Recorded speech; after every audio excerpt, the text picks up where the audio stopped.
मेरा नाम सायरा है। ये कहानी आज से 4 साल पुरानी है। जब मैं कॉलेज से फारिग हुई थी और यूनिवर्सिटी में दाखिला लिया था, मैं नहायत ही शरीफ लड़की थी और शुरू ही से पढ़ाई में मगन रही। मैंने 10वीं जमात तक तो अपने गांव में ही तालीम हासिल की, लेकिन इसके बाद यूनिवर्सिटी के लिए भाई ने बताया कि आसपास कोई भी अच्छी यूनिवर्सिटी नहीं है। तुम्हें अच्छी तालीम के लिए गांव से बाहर शहर जाना पड़ेगा और वहाँ पढ़ना होगा। मेरे घर वालों ने कभी भी मुझ पर कोई रोक टोक नहीं की थी। इस तरह भाई मुझे शहर लेकर आए और मेरा एडमिशन शहर की सबसे अच्छी यूनिवर्सिटी में करवाया। मेरा रोज़ घर जाना मुश्किल था, इसलिए भाई ने मुझे यूनिवर्सिटी के करीब एक हॉस्टल ले दिया। जिस दिन मैं पहले दिन यूनिवर्सिटी गई तो मैं हैरान सी हो गई, क्योंकि ऐसा आज़ादाना माहौल मैंने अपनी ज़िंदगी में कभी नहीं देखा था। मैं शुरू से गांव में ही पढ़ी थी और मुझे लगा कि बिल्कुल वैसा ही माहौल होगा, लेकिन यहाँ आकर तो मेरे पैरों तले ज़मीन निकल गई। मुझे ये तो मालूम था कि लड़कियाँ और लड़के साथ पढ़ाई करते हैं। मैंने सोचा इसमें कौन सी बड़ी बात है, लेकिन हकीकत तो कुछ और ही थी। यहाँ तो कोई ऐसी लड़की ना थी जिसका कोई बॉयफ्रेंड ना हो। इस बात ने मुझे बहुत तंग किया। यूनिवर्सिटी में जितनी भी लड़कियाँ पढ़ने के लिए आती थीं, इन सब ने तकरीबन घटिया किस्म का लिबास पहना होता।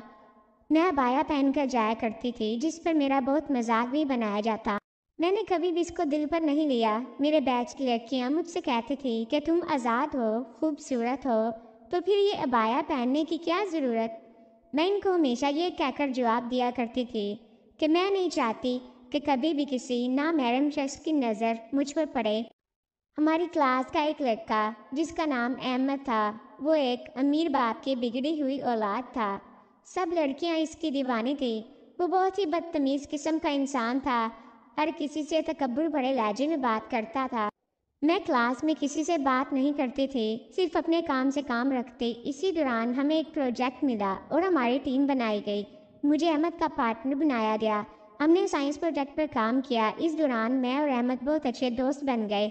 हम एक दूसरे के साथ बहुत सा वक्त गुजारते और न जाने कब मैं अहमद की मोहब्बत में मुब्तला हो गई और मुझे पता भी न चला।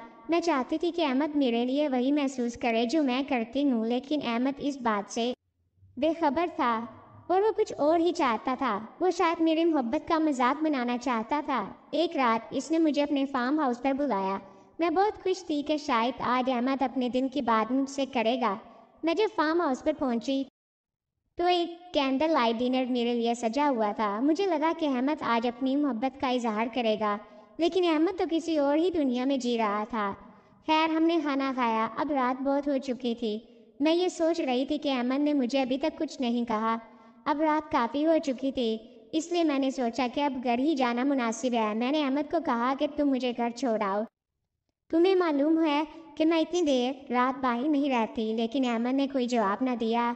मैंने अपना पर्स उठाया और जब जाने लगी थी तो अहमद ने कस के मेरा हाथ पकड़ लिया और कहने लगा, तुम कहाँ जा रही हो। मैंने कहा, अहमद ये कैसी हरकत है। मैंने पहली दफ़ा अहमद का ये अंदाज देखा था। इससे पहले इसने मेरे साथ कभी ऐसा नहीं किया था।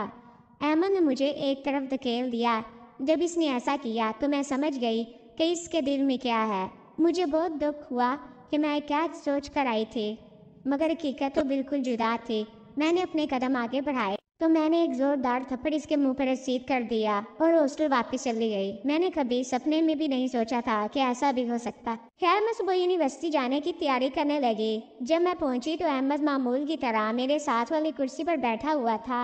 मैं चुपचाप जाकर बैठ गई। अहमद ने मुझसे कहा कि मुझे तुमसे कोई बात करनी है, लेकिन मैंने गुस्से में बोलते हुए कहा, मुझे तुमसे कोई बात नहीं करनी। जब छुट्टी हुई तो मैं वापस जा रही थी कि अहमद ने मेरा रास्ता रोक लिया और मुझसे माफ़ी मांगने लगा। मिन्नत करने लगा कि मुझे माफ़ कर दो, मैं ऐसा नहीं हूँ। मैंने इसकी बातों को इग्नोर किया और अपना रास्ता लिया। खैर, इस तरह 3 हफ्ते गुजर गए। एक दिन मेरी एक दोस्त के घर पार्टी थी। अहमद भी वहाँ मौजूद था, लेकिन मैंने इसे इग्नोर किया और दीगर दोस्तों के साथ मसरूफ़ हो गई। मैं ताज़ा हवा खाने के लिए छत पर जा रही थी, लेकिन जब मैं ऊपर पहुंचने लगी तो मुझे किसी के रोने की आवाज़ें आ रही थी। मैं काफ़ी हैरान हुई। जब मैं ऊपर पहुंची तो अहमद चारपाई पर बैठा रो रहा था। जब मैंने इसको देखा तो मैं वापस नीचे जाने लगी। अहमद ने मुझे रोक लिया और घुटनों के बल बैठकर मुझसे माफ़ी मांगना शुरू कर दी। इसकी आंखों में मुझे पछतावा महसूस हो रहा था। मुझसे मिन्नत कर रहा था कि मैं ऐसा नहीं हूँ, मैं तुम्हारी मोहब्बत में दीवाना हो चुका हूँ। ये 3 हफ्ते मेरे लिए बहुत ही अजियत में गुजरे हैं। میں نے احمد جیسے ناپرے شخص کو پہلی بار کسی کے سامنے اس طرح روتے ہوئے دیکھا۔ میں بھی اس سے محبت کرتی تھی، لیکن میں نے کوئی جواب نہ دیا اور چپ چاپ واپس آ گئی۔ اگلے دن مجھے یونیورسٹی میں جانا تھا، اس لیے میں جلدی چلی گئی۔ میں کافی تھک چکی تھی، اس لیے میں جاتے ساتھ ہی سو گئی۔ صبح جب میں یونیورسٹی پہنچی تو احمد یونیورسٹی نہیں آیا تھا۔ میں نے سوچا چلو آج مجھے کوئی تنگ کرنے والا نہیں ہے۔ اگلا دن بھی اسی طرح ہی گزر گیا۔ تیسرے دن بھی احمد نہ آیا۔ اب مجھے تھوڑی فکر ہوئی، نہ جانے کیوں ابھی بھی میرا دل احمد کے لیے ہی دھڑکتا تھا۔ یہ سچ ہے کہ میں اس سے محبت کرتی ہوں، لیکن اس حادثے کی وجہ سے احمد پر میرا یقین اٹھ چکا تھا۔ جس طرح اس رات وہ رو رہا تھا، شاید وہ بدلنے کی کوشش کر رہا ہے۔ یہ سوال بار بار میرے ذہن میں آ رہے تھے۔ مجھے پوچھنے پر پتہ چلا کہ احمد پارٹی والی رات سے غائب ہے اور اس نے اپنے آپ کو کمرے میں بند کر لیا ہے۔ جیسے ہی مجھے یہ پتہ چلا، پہلے تو میں نے سوچا مجھے اس سے کیا، لیکن میرا خود پر کنٹرول ختم ہو گیا۔ شام کو میں اس کے گھر چلی گئی۔ اس کے بھائی نے بتایا کہ وہ کسی کے کہنے پر دروازہ نہیں کھول رہا، آپ کے کہنے پر بھی نہیں کھولے گا، آپ بس وقت ضائع کر رہی ہیں۔ بھائی کو پتہ نہیں کیا ہوا ہے، وہ یہ کہہ کر چلا گیا۔ میں نے دروازہ کھٹکھٹایا تو ایک زوردار آواز آئی، مجھے اکیلا چھوڑ دو، کتنی بار کہا ہے مجھے تنگ مت کرو۔ میں نے احمد کو بتایا کہ میں سائرہ ہوں۔ احمد نے میری آواز سنتے ہی دروازہ کھول دیا اور کہنے لگا، سائرہ تم یہاں کیا کر رہی ہو؟ میں نے اس کو بتایا کہ تم ہفتے بھر سے یونیورسٹی نہیں آئے ہو اور گھر میں اپنے آپ کو بند کر لیا ہے، کسی سے بات نہیں کر رہے ہو، آخر تمہیں کیا ہو گیا ہے؟ تو وہ کہنے لگا کہ تم سے ملنے سے پہلے میری زندگی بہت خراب چل رہی تھی، لیکن جب سے تم میری زندگی میں آئی ہو میری زندگی میں خوشیاں لوٹ آئیں، لیکن لگتا ہے میرے نصیب بھی اچھے دن نہیں ہیں، دیکھو میں نے اپنے ہاتھوں کیا کر دیا۔ احمد کی آنکھوں میں مجھے دکھائی دے رہا تھا کہ وہ کس قدر اپنے کیے پر پچھتا رہا ہے۔ میں نے احمد کو کہا، میں نے تمہیں معاف کر دیا ہے، بس اب تم اپنی نارمل لائف میں واپس آ جاؤ اور اپنی پڑھائی پر توجہ دو، تمہیں معلوم ہے نا کہ تمہاری تعلیم کتنی ضروری ہے۔ احمد نے ایسا ہی کیا۔ اگلے دن وہ یونیورسٹی آ گیا اور اس نے میرا شکریہ ادا کیا کہ اس کے دل سے بہت بڑا بوجھ ہلکا ہو گیا ہے۔ اب کچھ وقت کے بعد احمد بہت ہی بدل گیا تھا۔ اس نے اپنی تمام بری عادتوں کو چھوڑ دیا اور ایک اچھا انسان بننے کی پوری کوشش کر رہا تھا۔ میں بھی اس سے متاثر ہوئی۔ ایک دن احمد نے مجھے اپنے گھر پر بلایا، تو جب میں گھر گئی تو گھر کو بہت اچھی طرح سے سجایا ہوا تھا، شاید کوئی فنکشن تھا۔ احمد نے میرا استقبال کیا۔ میں نے احمد کو کہا، خیر ہے یہ اتنی سجاوٹ کس لیے؟ تو احمد نے کہا، تمہارے لیے ایک سرپرائز ہے۔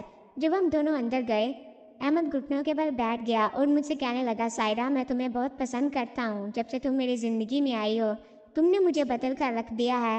میں چاہتا ہوں کہ میں ساری زندگی تمہارے ساتھ ہی گزاروں، میں تم سے شادی کرنا چاہتا ہوں اور تمہیں اپنی بیوی کے روپ میں ساری زندگی اپنے پاس رکھنا چاہتا ہوں۔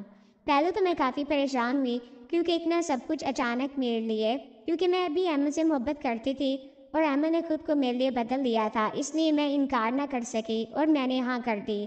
تعلیم مکمل کرنے کے بعد احمد نے اپنے والد کے بزنس کو سنبھال لیا۔ میں بھی اپنے پیروں پر کھڑی ہو چکی تھی۔ احمد اپنے گھر والوں کے ساتھ میرا رشتہ لینے کے لیے میرے گھر آیا۔ میں بھی راضی تھی، اس لیے میرے گھر والوں نے ہماری رضامندی کو دیکھتے ہوئے ہماری شادی کے لیے راضی ہو گئے اور ہم ہنسی خوشی اپنی زندگی گزارنے لگے۔ میں نے احمد کو معاف کر کے صحیح کیا یا غلط، اپنی رائے ضرور بتائیں۔ آپ کو اگر میری ویڈیوز اچھی لگتی ہیں تو لائک ضرور کیجیے گا۔ ریکمینڈ کر کے بتائیں کہ آپ کو میری سٹوریز پسند آ رہی ہیں۔